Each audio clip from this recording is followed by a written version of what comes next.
9·11恐攻今年是20周年哦，对美国来讲，这是一个无法忘记的伤痛。最近美国大批的这个也算是一种伤痕文学啦，各式各样的报道，特别是很多当年的幼小的孩子哈，年幼丧父的啦，年幼这个丧夫丧妻啊，丧失亲人的等等啊，经过了20年，心情沉淀之后，他们怎么看待这个事情？最近有很多这方面的报道，但是在此同时呢，整个阿富汗的情势哈天翻地覆的改变。那么拜登呢，最近也特别讲了一句话，我觉得蛮有意思的哈。他说，中国会跟这个塔利班达成某些协议哈。这句话大家听出了啊什么意思？当然，这个语气当中呢，还是有一些这个美国的自尊自傲，也有一些焦虑。也有一些担忧等等都听得到，因为一般预料呢，这个美国当然跟阿富汗这个梁子呢结下，恐怕暂时是打不开了啊。那么现在的这个塔利班呢，向这个中国大陆来靠拢哦，这个部分也让这个中美角力当中呢，似乎中方多了一点点筹码，是不是这样看呢？那么美方的焦虑会用什么样的其他方式去化解呢？我们先来看一下。有几个重要的讯息蛮有意思的啊，塔利班的新政府要成立了啊，也邀请了6个国家来观礼哈，包括中国大陆啊、俄罗斯啊、土耳其呀、伊朗啊等等。当然，此刻为止，这6个国家会不会去呢？没有表态，没有表态。当然，一个事情有点敏感嘛。另外一个，现在疫情期间嘛，这也是一个很好的一个理由。疫情期间这个国际往来还是有一些风险等等啊，所以这个部分呢，目前6国没有表态。但是日期什么时候呢？日期是在9月11号啊。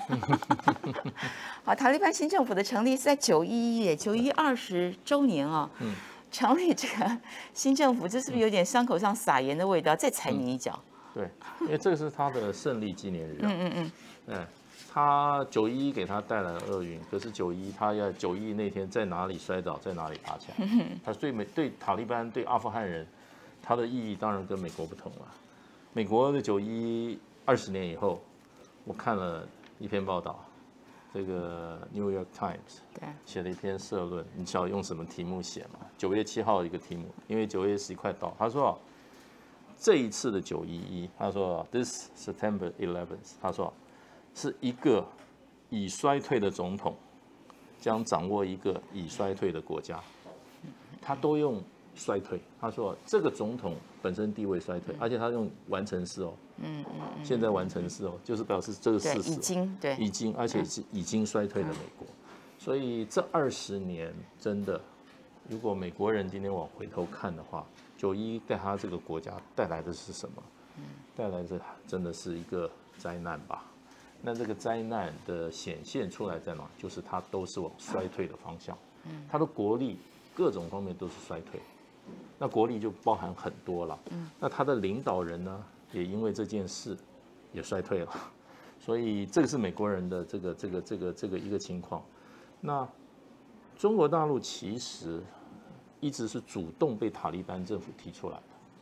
那为什么主动塔利班政府？我就说就是我想最主要的因素大概就是“一带一路”的成效，那个所展现出来在周边，这就是中国大陆周边国家他们所看到、所听到的、所感受到的。那尤其塔利班，他们现在以重建阿富汗作为他最主要的一个国家目标的时候，那他举头望去的话，真正有这个能力、有这个可信度、有这个名声，那么有这个可能，那个他环演世界，大概也只有中国大陆了。确实，这个北京哈，我们看到最近很快的表态了嘛哈，会提供这个价值2亿人民币的协助啊，不是直接给金钱啊，它是给了一些粮食啊、最迫切的疫苗啊还有这个药品啊、过冬的一些食物啊等等。我觉得这个对于阿富汗人民来讲，应该算是一个及时雨啊。对，但另外一头哦，刚刚介老师讲个很重要，因为还有97亿的外汇存底被冻结在美国嘛，好多钱美国都冻掉了，所以当然对于此刻的塔利班来讲，我觉得现在的塔利班感觉上他们的政治手腕，我觉得也是有精进哈。一方面你看到他公布一个这么恐怖的一个内阁名单，然后里面都是这个美国的头号死敌。二方面，我故意临时政府就选在911哈，911成立，等于是伤口上撒盐。但是三方面呢，他又对美国喊话哦，他说哦，他愿意跟各国建立关系哦，除了以色列之外，以色列我们不要了哈。那美国很欢迎哦，美国如果要参与这个阿富汗的重建来讲，塔利班表示欢迎哦。当然在此同时又看到了，最近大家看到很多新闻嘛。美国当初驻扎在这个阿富汗有很多的军事基地，当然里面可能还有一些武器呀、还有一些重要的设备啊、一些机密啊等等。据说哈，这个塔利班就把它直接移交给了中国。消息传出之后呢，中方已经否认了。好，那塔利班发言人也否认了。这个呢是由印度媒体所报道的。那塔利班发言人直接说印度媒体在撒谎。那但是我先请季老师来谈一下塔利班现在政治手腕感觉上，好像也做得蛮漂亮哈。一方面我还是踩你痛脚，二方面我欢迎美国来加入我这个塔利班新政府的一个重建。对，我想第一个阿富汗本来就没有以哪一些国家为敌嘛。对，它都是帝国主义入侵它这个国家。所以我想，他基本上这个你不能说我们现在就是他打了那么多战，就认为他是一个好战的民族。我想可能他跟很多我们亚洲的民族一样，都是不好战的，都是希望共存共荣的。我们这个文化是这样，共存共荣的。所以我想，他只要能够有这个他自己控制住自己的国家以后啊，他当然希望大家都跟他是和平的。他也没有要侵略人家的领土，他也没有要外销他的意识形态。他只要能够控制在他自己的土地上，在他自己的这个国家，他能够当家做主以后，他当然希望大家都是跟他和平相处，包括他过去的敌人。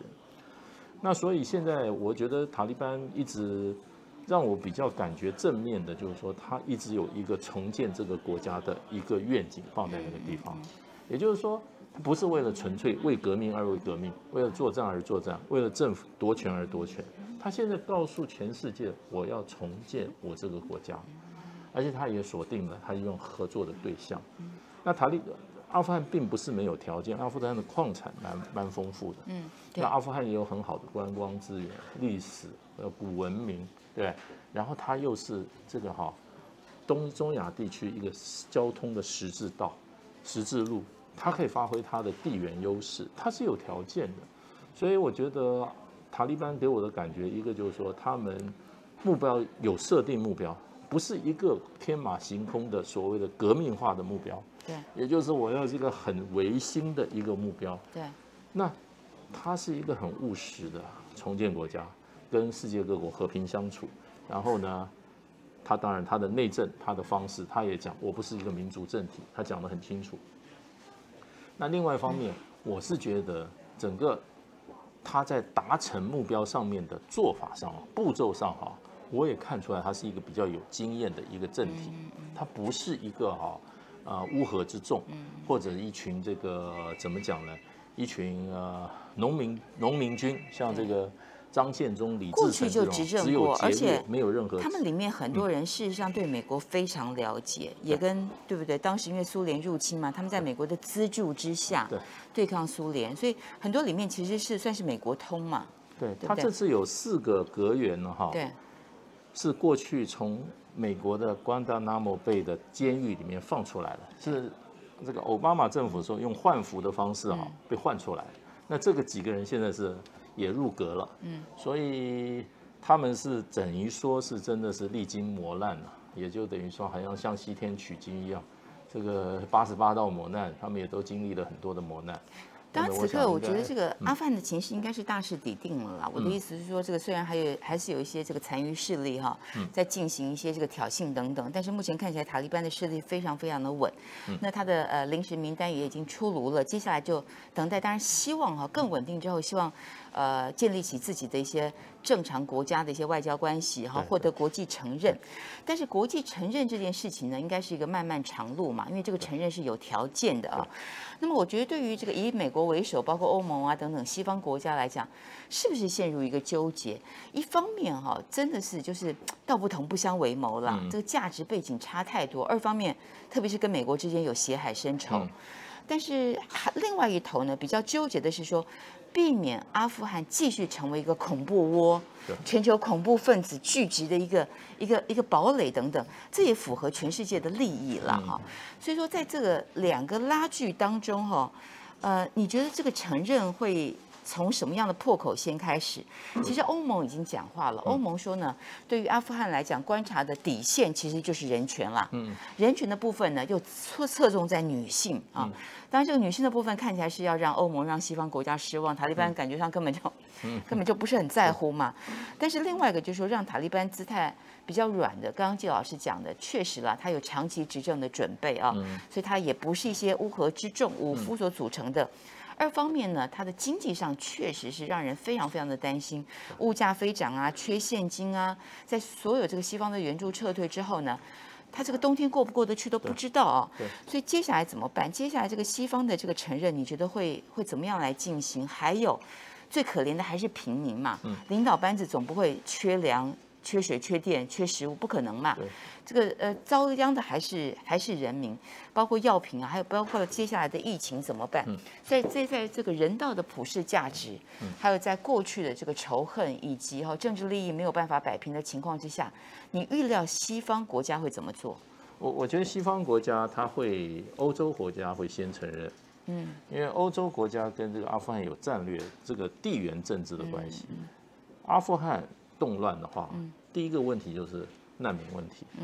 现在欧洲国家过去美国在中东地区发动的战争，难民问题都是欧洲国家在承受啊，他们已经非常无法接受了。那所以一个稳定的阿富汗，那么对于欧洲是有利的。那而且欧洲基本上跟美国比较相较之下，已经不是美国这种我说了，我们这个以前的战略叫养寇自重的这种战略，在欧洲已经不用了。什么叫养寇自重呢？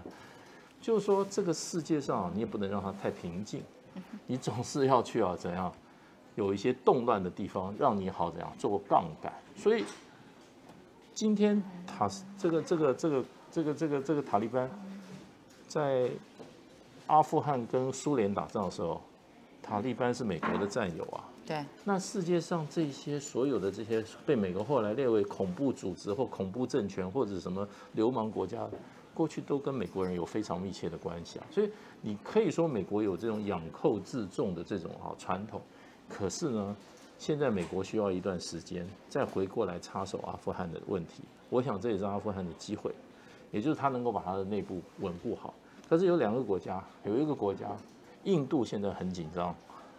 因为印度内部有1亿多的回教徒，然后现在的印度的这个 Prodi 他是大印度教主义，他在做省长的时候，曾经就因为迫害了他这个境内他这个自己的这个省里面的这个回教徒美国人曾经禁止发他护照，不准他入境美国做制裁，所以印度对于这个比较有激烈倾向的回教国家是很怕的。另外还有一块就是阿富汗离印巴之间领土冲突的喀什米尔很近，那喀什米尔里面的恐怖攻击也是非常的多的。所以印度对于这个阿富汗的这个情况是很怕的，而且他很怕什么？